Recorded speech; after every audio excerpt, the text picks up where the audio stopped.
Welcome student to video lecture series for class 12 physics, and we were doing the topics of application of Gauss's law. In that we have done the two applications. One was the electric field at a point due to a straight conductor, and the second was due to a sheet of charge. Now the third application of Gauss's law is the electric field due to uniformly charged thin spherical shell. First of all, we have to consider a spherical shell. Means there should be a shell, or the difference between shell and a solid sphere means sphere का shape है, लेकिन जो ये एक कह सकते हैं एक body है जो कि spherical shape की है, like this. This is a body of which is having a shape of sphere, but ये body पूरी solid नहीं है. जैसे कि फॉर एग्ज़ाम्पल आपने एक शीट ले ली, आपकी जो खाली बॉल है, एक तरीके से अंदर से खाली है, केवल बाहर का सरफेस है, प्लास्टिक बॉल है. उस तरीके से आप दिस इज़ एक बॉल है और एक थिन सा उसमें ये थिन उसका एक ये शीट का बना हुआ बॉल है, और उस पर आप चार्ज डिस्ट्रीब्यूटेड है यूनिफॉर्मली. चार्ज जो है इस तरीके से यूनिफॉर्मली डिस्ट्रीब्यूटेड है. We will learn about the properties of conductors later on, but till now consider this spherical shell, और इस पे charges distributed uniformly. So we have to first take the surface charge density, because as we have learned, we will use the formula of Gauss's law. In that Gauss's law के formula में हमें क्या क्या चाहिए होता है? Flux is equal to charge enclosed upon epsilon naught, where epsilon naught is permittivity of free space. Now this flux means we need to know the electric field. By definition of flux, what is phi? This flux phi in integration form we can take like this: E dot ds, where ds is small elemental surface area vector. या फिर इसको हम इस तरीके से लिख सकते हैं as we have done in the case of thin sheet of charge. अब यहाँ पे हमें ये पहले आपने देखा चार्ज डिस्ट्रीब्यूटेड है, तो अगर ये पॉइंट आपका ये मिड पॉइंट है, ओरिजिन ओ है, सपोज़ इस पॉइंट की वजह से, सॉरी इस चार्ज स्फेरिकल शेल की वजह से किसी पॉइंट पी पे इलेक्ट्रिक फील्ड क्या होगी. सिमिलरली कोई पॉइंट सरफेस पे है तो उस पर इलेक्ट्रिक फील्ड क्या होगी, चाहे वो इधर डायरेक्शन में हो, चाहे इस डायरेक्शन में हो, चाहे वो इस डायरेक्शन में हो. It could be in any direction. ठीक है. सिमिलरली अगर मैं यहाँ पे किसी पॉइंट की बात करूँ पी डैश, यहाँ पे इलेक्ट्रिक फील्ड क्या होगी इस स्फेरिकल चार्ज डिस्ट्रीब्यूशन की वजह से. This all we have to see. So first of all we will take let us take the charge distribution. Let sigma be surface charge density. So we will at the starting only we will take the charge on the sphere, the charge on the surface, the charge on the shell. यहाँ पे shell है, इसका charge कितना है, that is BQ. ये कितना है, surface charge density sigma into surface area. So surface area of a sphere, if you remember, it is 4 pi r square, where r is the radius of the shell. This is the case of charge when it is distributed on the surface. For that case, ठीक है. अगर shell surface है, shell की surface पे है, point है, तो उस पॉइंट के लिए अगर हम चार्ज बात करें कितना सरफेस पे है, वो sigma into 4 pi R square sigma है. अब हमें निकालना है फ्लक्स. सो फ्लक्स निकालने के लिए फर्स्ट यहाँ पे 3 केसेस देख सकते हैं. एक केस है बाहर की तरफ, एक सरफेस पे और एक अंदर है. तो just first of all I will talk about the point which is on the surface. Suppose एक पॉइंट है, यहाँ पे पॉइंट P है, P डबल डैश ले सकते हैं. Let for point P double dash on the surface of the shell, on the surface of the shell. इस point पे हमें लेना है, तो इस पॉइंट पे पहले हम देखेंगे लेट फाई ई उसका इलेक्ट्रिक फ्लक्स है. तो phi E electric flux is the electric field times surface area electric field times the area अगर हम बात करें तो यहाँ पे इलेक्ट्रिक फील्ड चार्ज इस तरीके से है, चार्ज डिस्ट्रीब्यूटेड है यूनिफॉर्मली, तो इलेक्ट्रिक फील्ड लाइंस क्या होगी, हमेशा बाहर की तरफ होंगी। It will be like this. We can take any point. यहाँ पे बात करें अगर चार्ज की तो यहाँ पे भी इलेक्ट्रिक फील्ड लाइट किस तरीके से होगी, इस तरीके से बाहर की तरफ होगी, रेडियल होगी, कहीं भी देख लें हम जहाँ पे चार्ज है we can take electric field like this. So किसी पॉइंट की बात करें तो इलेक्ट्रिक फील्ड जो होगा वो होगा आपका टोटल इलेक्ट्रिक फील्ड। अगर हम एक पर्टिकुलर पॉइंट की बात करें, किसी पर्टिकुलर पॉइंट पे स्मॉल एलिमेंट के लिए अगर ds एलिमेंट है तो उसके लिए E डॉट ds होगा।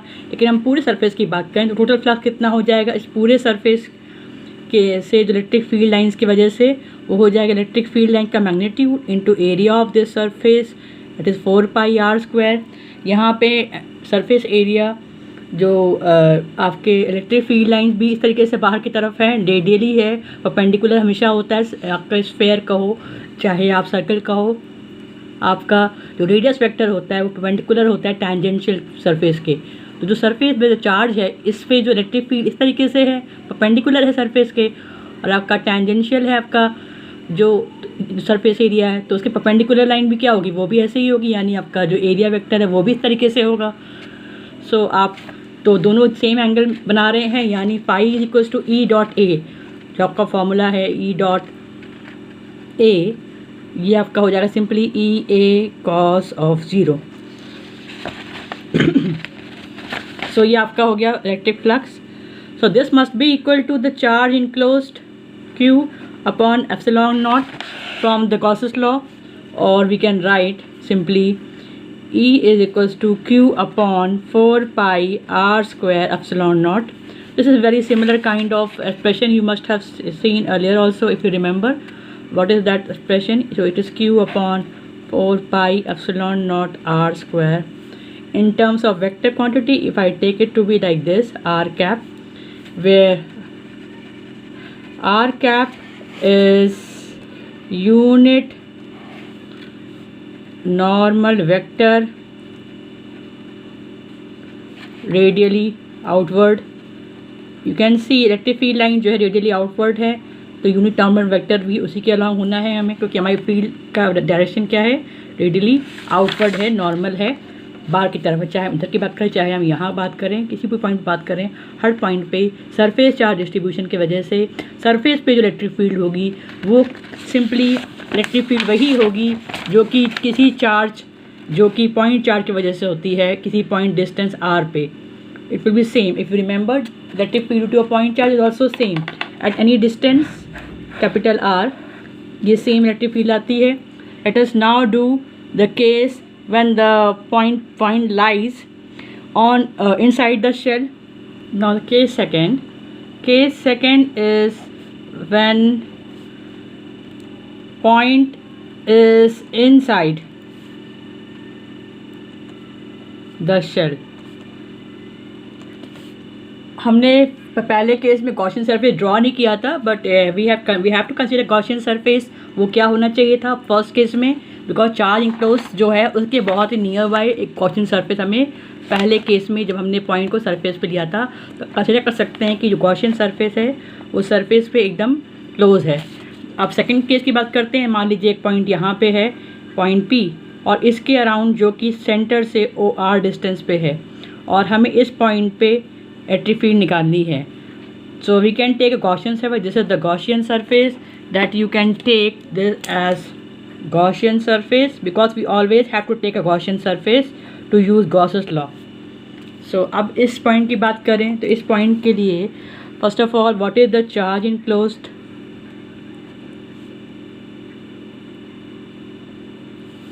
चार्ज इनक्लोज्ड अगर हम देखें तो इनसाइड सरफेस के लिए क्या यहाँ पे कोई चार्ज आपको दिख रहा है गॉसियन सरफेस के अंदर? No, there is no charge. तो charge enclosed Q will be equal to 0 for a point inside the surface of the shell. तो चार्ज इनक्लोज्ड 0 है। सो आपका and what about the formula for electric flux? Now electric flux phi E will be equal to the electric field times the area. So electric field अगर E electric field है तो area क्या होगा, इस surface के लिए इसका again ये 3 डायमेंशनल अगर हम देखें, यहाँ पे आपको 2D दिख रहा है, आपको सर्कल दिख रहा है, लेकिन हम बात कर रहे हैं शेल की जो कि 3 डायमेंशनल आपका ज्योमेट्रिकल शेप है। तो ये अगर हम 3D में देखें तो ये भी एक शेल की तरह ही है, गॉसियन सरफेस, और जिसका एरिया सरफेस एरिया क्या हो जाएगा 4 पाई, अगर ये r डिस्टेंस है तो ये 4 pi r square is the surface area of this Gaussian surface. So we will again use from Gauss's law, phi equals to E is equal to 4 pi r है, this should be equal to the charge enclosed. So यहाँ पे charge enclosed upon epsilon naught which is equal to 0, आपने देखा अभी। So this implies that electric field is equal to 0 inside the shell. So the second case. The third and the most important case, which could be said to be just a general case, in realized case 3, when the point lies outside the shell. Again this is a thin spherical shell, जो हम आपके syllabus में हम shell ही ले रहे हैं, we will not take consider a solid sphere, ये पूरा खोखला है। और सरफेस पे definitely you have to show the charges also on the shell. If you want you can show all the 3 points on the same diagram, or here I am doing the separate diagram also you can draw. ये point P मान लीजिए, चाहे यहाँ दें चाहे मैं यहाँ लेती हूँ, फॉर एग्जांपल मैंने यहाँ पॉइंट P लिया, इस पॉइंट पे हमें जो कि डिस्टेंस R पे है आपका सेंटर से, हमें इस पॉइंट के अक्रॉस गॉसियन, हमें इस पॉइंट के अक्रॉस इलेक्ट्रिक फील्ड निकालनी है. What we have to take do first we have to draw a Gaussian surface. This is the first step. I don't know whether it is visible or not, so I will use another color pen for this. Suppose this is the Gaussian surface. You always have to draw the Gaussian surface as a dotted line only. Don't draw a bold line because it is an imaginary surface only. And now we have to find the electric field due to this point P, distance R. Again we can see that the charge due to any charge, अगर इस surface की बात करें, किसी point की बात करें, तो इस चार्ज की वजह से हमेशा क्या होंगी, फील्ड हमेशा इस तरह से अलॉन्ग रेडियल ही होंगी. किसी भी पॉइंट की बात करें, यहाँ पे भी इस तरीके से बाहर जाती हुई दिखाई पड़ेंगी इलेक्ट्रिक फील्ड लाइंस. और किसी इसके अगर हम इस पोर्शन में कोई एरिया वेक्टर लें तो वो भी हमेशा क्या होगा, बाहर की तरफ होगा. तो एरिया वेक्टर की बात करें चाहे हम इलेक्ट्रिक फील्ड की बात करें, दोनों क्या हैं, सेम डायरेक्शन में है. थीटा यहाँ पे क्या है, 0 है. इन केसेस में we don't need to use the integral form, simply we can just show the charge enclosed. So charge enclosed in this case, what is the charge enclosed in the Gaussian surface. in Gaussian surface because हमें जो भी यहाँ पे apply कर रहे हैं तो Gaussian surface हमें लेना है, चार्ज इंक्लोज उस सरफेस के अंदर लेना है, ना कि उस सिस्टम और बॉडी के अंदर जो कि चार्ज जिसकी वजह से हमें फील्ड निकालनी है. हमें गॉसियन सरफेस की वजह से चार्ज इंक्लोज निकालना है वो हमेशा. तो गॉसियन सरफेस यहाँ पे इस तरीके से, वो भी क्या है, स्फेरिकल शेल ही है जिसका रेडियस क्या है, R है. Not that R radius, this R radius तो आपका इस स्फेरिकल शेल का रेडियस है. पर अगर इस सरफेस की बात करें तो आपका रेडियस कितना है, it is the small r. So what is the electric field, अगर आपका E है, जो इलेक्ट्रिक फील्ड लाइंस हैं, जो इलेक्ट्रिक फील्ड इंटेंसिटी अगर E है तो एरिया इसका कितना है, 4 pi small r square. This is the your total this electric flux, sorry not charge enclose, what I am sorry, the charge enclosed we have to first write the charge enclosed. So charge enclosed sigma है आपका, sigma into your we can also write like this 4 pi r square surface area and the charge enclosed, but here we will simply write the charge enclosed to be q only for generalized formula. यहाँ पे इस form का इतना purpose, इतना useful नहीं है ये form. हम सिंपल चार्ज इनक्लोज्ड जो यानी कि कह सकते हैं जो चार्ज टोटल अगर Q है, जो कि स्फेरिकल शेल में दिया गया है, अगर वो Q है तो इलेक्ट्रिक फ्लक्स कितना होगा, इलेक्ट्रिक फ्लक्स होगा आपका E into area of that Gaussian surface, that is 4 pi r square. यहाँ पे 4 पाई r स्क्वायर है, तो आपको this E into 4 pi r square, this is the electric flux, this must be equal to the charge enclose Q upon epsilon naught from the Gauss's law. So you can write E is equals to Q upon 4 pi R square epsilon not. Again ये जो पहले मैंने यहाँ पे लिया हुआ है Q charge, इसको ठीक कर लेते हैं.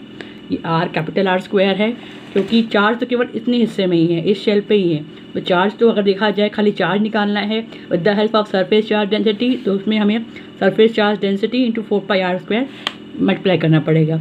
पर हम इस फॉर्म को यूज़ नहीं करेंगे. We will simply use this form Q only, let Q with the charge enclose, because हमें यहाँ पे फाइनली हमें रिजल्ट देखना है. रिजल्ट आएगा it is similar to the electric field due to a point charge. बिल्कुल वैसे ही है. तो ये चार्ज क्या है? It is the net charge on the spherical shell. So this, so again applying by from Gauss's law, this electric flux must be equal to the charge enclosed upon epsilon naught. So E is equal to Q upon 4 pi R square epsilon naught. Again in vector form, the final result will be E will be equals to Q upon 4 pi R square epsilon naught R cap. If you remember, this is the similar expression as we have obtained for a point charge, electric field due to a point charge. Now this is the plot. We have to draw the graph between the electric field and distance r from the center of a spherical shell. ये काफ़ी बार exam में आ चुका है question graph बनाने के लिए. और इस तरीके से यहाँ पे एक शेल बना दिया है, ज़रूरी नहीं कि आप ड्रॉ करें. It is only just to indicate you, to show you that कि ये जो यहाँ तक ये रीजन जो है, यहाँ तक डिस्टेंस कितना है, कैपिटल आर है, जो रेडियस है उस शेल का, जिस पे कि चार्ज डिस्ट्रीब्यूटेड है. I am just showing the graph. In the graph you don't need to show this also. ये आप दिखा सकते हैं, चाहे दिखाएं, बट ये केवल दिखाने के लिए है कि ये क्या है. एक अगर ये स्फेरिकल शेल का रेडियस अगर आर है, तो ये पॉइंट कितने डिस्टेंस पे है, आर डिस्टेंस पे ओरिजिन से. तो अगर आपको फॉर्मूले याद हो, सबसे अभी जो हमने किया है, please pause and revise the formulas. आप देखिए पहला केस देखिए, you can recall the first case. जब आपका पॉइंट जो है सरफेस पे था, यहाँ की बात कर रहे हैं, इस सरफेस पे इस पॉइंट की बात कर रहे हैं हम. तो इस केस के लिए इलेक्ट्रिक फील्ड का फॉर्मूला आया था Q upon 4 pi epsilon naught R square. यानी कि आपका इलेक्ट्रिक फील्ड है फॉर दिस केस, यानी ऑन द सरफेस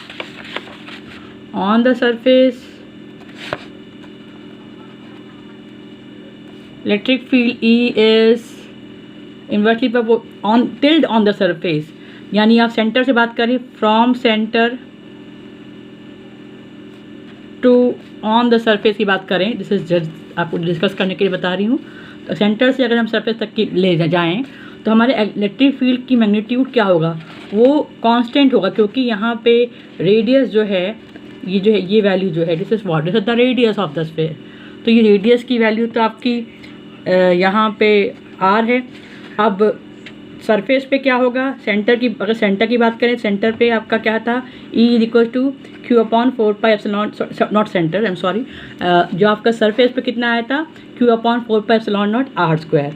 अब अंदर की बात करें, inside the shell we have obtain second case. उसके लिए क्या आया था, आपका इलेक्ट्रिक फील्ड 0 आई थी इनसाइड द शेल के अंदर 0 है. सरफेस पे कितनी है, वो कांस्टेंट वैल्यू जो कि R स्क्वायर के इसकी मैग्नीट्यूड इतना है. और फिर आगे जाके फिर क्या है, आफ्टर द सरफेस ख़त्म हो जा रहा है, तब क्या है, वो इन्वर्सली प्रोपोर्शनल है. यहाँ पे देख सकते हैं इन्वर्सली प्रोपोर्शनल है R स्क्वायर की, यानी डिस्टेंस के साथ इन्वर्सली प्रोपोर्शनल है. तो अगर हम यहाँ पे प्लॉट ड्रॉ करें, तो मान लीजिए इलेक्ट्रिक फील्ड, अगर हम इस पॉइंट को यहाँ तक इस तरीके से यहाँ पे शो करें, तो मान लीजिए ये जो मैग्नीट्यूड है Q upon 4 pi epsilon naught R square, इसकी वैल्यू मान लीजिए आपको यहाँ पे कुछ वैल्यू इस पॉइंट पे आपकी कुछ वैल्यू है, वो कितनी है, E equal to your 1 upon 4 pi epsilon naught Q upon R square. This is the value at this point. तो यहाँ से हम स्टार्ट करेंगे, इसके अंदर तक क्या है, इलेक्ट्रिक फील्ड 0 है, यानी R से लेकर सेंटर तक इलेक्ट्रिक फील्ड 0 है. यहाँ पे हमें कुछ नहीं शो कर रहे हैं. Just after this point, from this point there is a magnetic electric field, इसकी वैल्यू कितनी है, इतनी है. और फिर ठीक इसके बाद जो है R बढ़ने से इलेक्ट्रिक फील्ड क्या हो रही है, इन्वर्स स्क्वायर प्रॉपर्टी शो कर रही है, यानी इस तरीके से इलेक्ट्रिक फील्ड घटती जा रही है. तो यहाँ पे बाकी पोर्शन में क्या हो जाएगा, E is inversely proportional to Q by R square. इस पॉइंट पे कुछ मैग्नीट्यूड इसका इतना है, उसके बाद डिक्रीज कर रहा है. This is the graph for electric field. You can see the inside the shell, यानी R डिस्टेंस के अंदर की बात करें, 0 तक अगर हम जाएं, तो इलेक्ट्रिक फील्ड जीरो है, कुछ भी नहीं है। ये डॉटेड लाइन है, ये आपकी ग्राफ का पार्ट नहीं है, just it is shown that यहाँ पे इलेक्ट्रिक फील्ड कुछ भी नहीं है, जीरो है, यानी it is like this only, zero only. After that यहाँ से ये जो इलेक्ट्रिक फील्ड है जीरो है, और यहाँ से आपका ये स्टार्ट हो रहा है Q upon capital R square के inversely proportional. Let us now solve one problem numerical on this. A spherical conduction shell of inner radius R1 and outer radius R2. तो फर्स्ट थिंग इज व्हाट कि यहाँ conducting shell दिया हुआ है आपको, इसका inner radius R1 and outer radius R2 has a charge Q and charge Q is on that sphere, and a charge small q is placed at the center of the shell. Suppose this is a charge small q on the center of the shell. Then we have to answer what is the surface charge density on the outer surface, and also we have to write the expression for electric field at point x, which is greater than distance r2 from the center of the shell. So this problem is actually of this kind. इस तरीके से आपका मान लीजिए कि आपका spherical shell है, यानी अंदर से थोड़ा सा खोखला है, और यहाँ पे आपका एक डिस्टेंस ये है और आपका एक रेडियाई ये दिया हुआ है। तो आपको क्वेश्चन में दिया हुआ है जो शेल है उसका इनर रेडियाई R1 है, ये आपका R1 है, आउटर रेडियाई आपका R2 है, और आपके जो इस शेल पे जो आपका आउटर रेडियाई है जो शेल है उस पे चार्ज कितना है, दैट इज योर Q। तो यहाँ पे साइन नहीं दिया गया, that means it is a positive charge only on the outer shell. अब बोला गया है कि अगर चार्ज Q सेंटर पे रख दिया गया तो सरफेस चार्ज डेंसिटी क्या होगी आपके आउटर सरफेस पे। तो यानी कि यहाँ पे सेंटर है, अगर यहाँ पे एक चार्ज Q यानी प्लस Q ही डेफिनेटली, क्योंकि साइन के साथ में नहीं दिया यानी कि प्लस Q चार्ज है। So if you remember, if you have studied about induction of charge, अगर नहीं भी पढ़ा है तो आप समझ लीजिए, क्योंकि ये भी एक मटेरियल है, ये आपका शेल ज़रूर है, यानी कि कंडक्टिंग मटेरियल है, उसमें इलेक्ट्रॉन्स हैं, जो कि स्मॉल एटम्स जो इलेक्ट्रॉन हैं जो सैम्पल के अंदर अपने न्यूक्लियर के अराउंड रिवॉल्व कर रहे होते हैं। तो पॉजिटिव चार्ज की वजह से वो जो इलेक्ट्रॉन क्लाउड है, जो कि बहुत सारे एटम्स जो इन मटेरियल में सैम्पल में हैं, वो इलेक्ट्रॉन क्लाउड जो हैं they come near by this positive charge. इस तरीके से यहाँ पे पॉजिटिविटी क्योंकि पॉजिटिव चार्ज है तो इलेक्ट्रॉन क्लाउड नियर बाय आ जाएंगे, यानी कि इस सरफेस पे हम कह सकते हैं कि नेगेटिव चार्जेस इंड्यूस हो गए हैं अंदर वाले सरफेस में। तो अंदर इस तरफ अगर मटेरियल के इस तरफ अगर नेगेटिव चार्ज इंड्यूस हो गया है तो डेफिनेटली मटेरियल में आपके यहाँ पर भी आपका क्या होगा, पॉजिटिव चार्ज इस तरीके से, सॉरी नॉट हियर, अंदर नहीं, यहाँ पे पॉजिटिव चार्ज आपका और बढ़ जाएगा।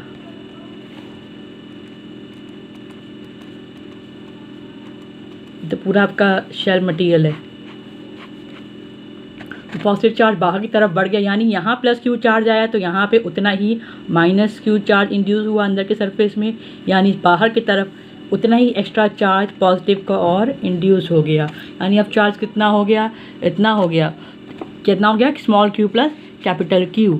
तो आपके सरफेस पे सरफेस चार्ज डेंसिटी यानी ए पार्ट पे सरफेस चार्ज डेंसिटी सिग्मा क्या होता है, total charge on the surface upon the your surface area of this. So आपको आउटर सरफेस पे अगर हम निकालना चाहें सरफेस चार्ज डेंसिटी कितना होगा, तो आउटर सरफेस का आपका टोटल चार्ज कितना है, Q प्लस स्मॉल q, और आउटर सरफेस का आपका एरिया कितना है, 4πr2 square. So 4πr² is the formula of the surface area. तो ये आपका 4πr की शेल है ये, तो आपका टोटल सरफेस चार्ज डेंसिटी कितनी होगी, चार्ज अपॉन एरिया होता है, surface charge density is charge upon area. तो चार्ज कितना है यहाँ पे Q प्लस Q है, तो एरिया आपका इतना है। अब अगर हम बात करें कि आपको इलेक्ट्रिक फील्ड निकालनी, कि हमने जो टॉपिक अभी पढ़ा है उसमें हमने क्या लिखा था, इलेक्ट्रिक शेल की वजह से किसी पॉइंट जो कि बाहर की तरफ है उस पॉइंट पर इलेक्ट्रिक फील्ड क्या होती है, it is same as that due to a point charge.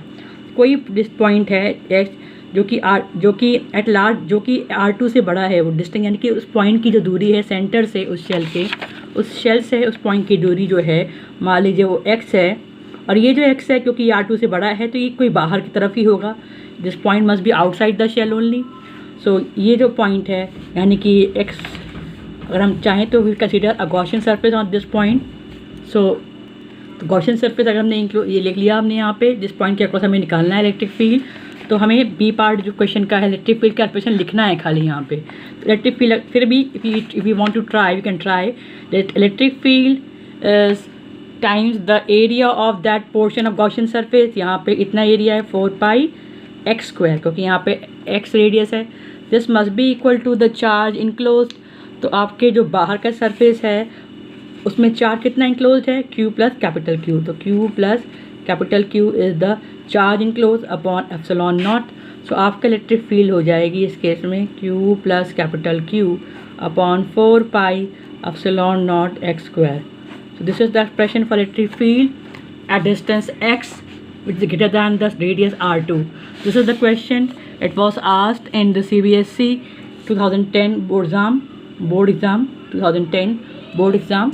और इस तरीके से केवल आपको पार्ट्स जो फिजिक्स में आपको जो भी क्वेश्चन आते हैं मेनली बाय पार्ट ज़्यादातर आते हैं, और उसमें मैक्सिमम मार्क्स जो है किसी एक क्वेश्चन का कह सकते हैं मैक्सिमम जो है न्यूमेरिकल वाले क्वेश्चंस कहें तो उनमें 3 मार्क्स जाता है। 5 मार्क्स के क्वेश्चन में उसमें भी ज़्यादा पार्ट्स रहेंगे, जिसमें एक पोर्शन थ्योरी का रहेगा, बाकी पोर्शन आपका या तो न्यूमेरिकल या कंसेप्चुअल क्वेश्चन उस पर बेस्ड होगा। Thank you for today and revise the question. Please solve the question on this topic also.